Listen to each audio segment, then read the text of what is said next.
The episode opens with a chilling nightmare plaguing Haruto's sister. Crimson stained her dream, a horrifying vision of their mother's murder. Haruto, in the dream, retaliated, slaying the killer. His mother's voice, a fading whisper, called out before he dissolved into nothingness. She bolted awake, heart pounding. The scene cuts to Haruto, who had finally overtaken Flora's abductor, a brutal man. The man's eyes widened in disbelief at Haruto's sudden appearance. Locking gazes with him, Haruto snarled, "Let me see that pathetic face of yours." Ignoring the challenge, the man brandished his weapon, a cruel smirk twisting his lips. "So, you wish to rescue the little princess, boy? Then don't move a muscle." Haruto, consumed by rage, roared back, "I've been hunting you down. Release her and fight me like a man. I know exactly who you are, Lucius, you imbecile. Tonight, your life ends." A chilling laugh erupted from Lucius as he ripped off his mask. "Indeed, I am Lucius, the face you so desperately seek. Come on then, show me your strength. But be warned, you cannot defeat me." Haruto remained impassive, his countenance betraying no fear. With a swift motion, Lucius hurled a dagger directly at Haruto's chest, but with superhuman strength, Haruto deflected the blade without a scratch. Lucius stared, stunned. "Just who are you? What kind of unnatural power is this? Are you wearing some sort of impact-resistant armor?" He then unsheathed a menacing crimson sword, and the clash commenced. Their duel was a blur of motion. Haruto connected with a powerful kick, sending Lucius stumbling. He pressed his attack instantly, but the scene transitions to Aisha, engaged in a fierce battle with skeletal warriors, her blade cutting through them with deadly precision. Latifa, fighting alongside her, cautioned, "The demonic forces seem particularly focused on eliminating you. They're intent on taking your life, Siki." The focus returns to the furious battle between Haruto and Lucius. Lucius extended his abnormally long blade in an unorthodox fashion, but Haruto blinked out of existence, reappearing behind him to deliver a crushing blow. He then launched himself skyward, unleashing a flurry of strikes, yet none seemed to penetrate Lucius's defenses. Lucius retaliated with a savage kick, sending Haruto hurtling backward. A thought crossed Lucius's mind. Could this be the Haruto I encountered before? He possesses extraordinary strength, but he seems to be restraining himself to protect the princess. He sneered, "This is hardly entertaining if we continue like this." Haruto's voice was glacial. "I don't need entertainment to kill you." Finally, Lucius released the princess, setting her down so he could fight without restraint. He demanded, "Who are you?" Haruto remained silent. Lucius repeated the question. When Haruto still offered no answer, Lucius pressed his sword against the princess's throat. Haruto spoke calmly, "That's cowardly. Release her, and we'll fight a true duel, both of us at full strength. Then perhaps I'll reveal my identity." Lucius consented, freeing the princess but ordering her to stay close to avoid the skeletal warriors. A treacherous glint in his eye, however, betrayed his intent to recapture her if necessary. Haruto, at last, began to speak, fragments of his past surfacing. "It was over a decade ago," he began. "I resided in Beltram's capital city. I used to observe you intently, always fixated on a particular family." Lucius scoffed, "So, you hail from Germano? But your hair, it was black then. You're still alive. I never thought you'd survive that savage assault. You were nothing but a defenseless child." A smirk played on Haruto's lips. "It seems your memory serves you well now, fool." Lucius's mind flashed back to the day Haruto's mother stepped out, leaving Haruto with a stern warning, "Do not open the door to anyone."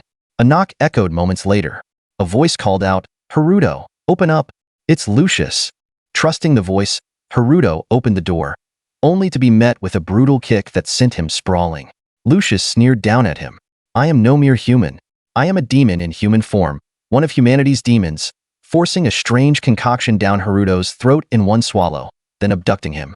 He subjected Haruto to a vicious beating before discarding him like trash.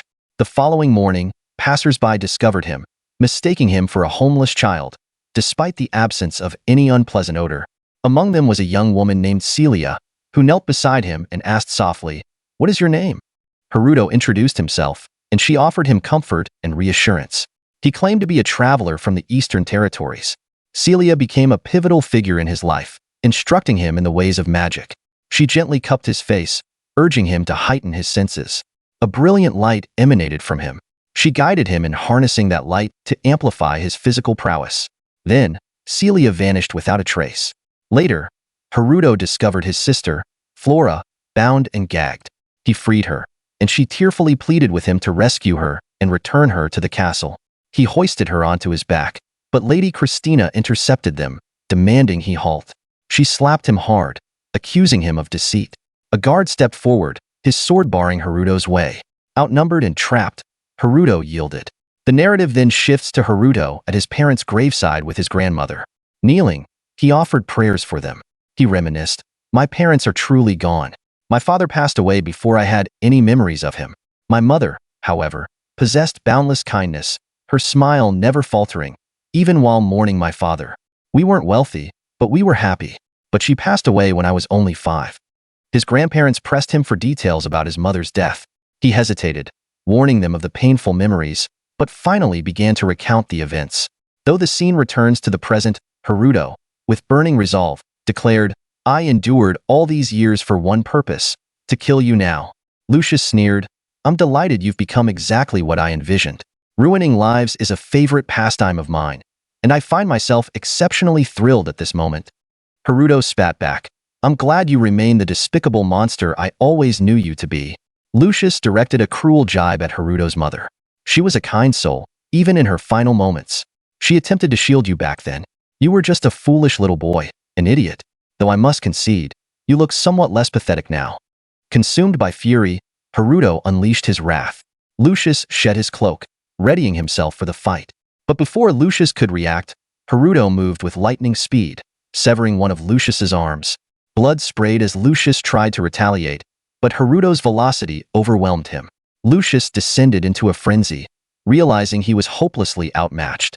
Haruto struck again, his movement fractionally slower this time.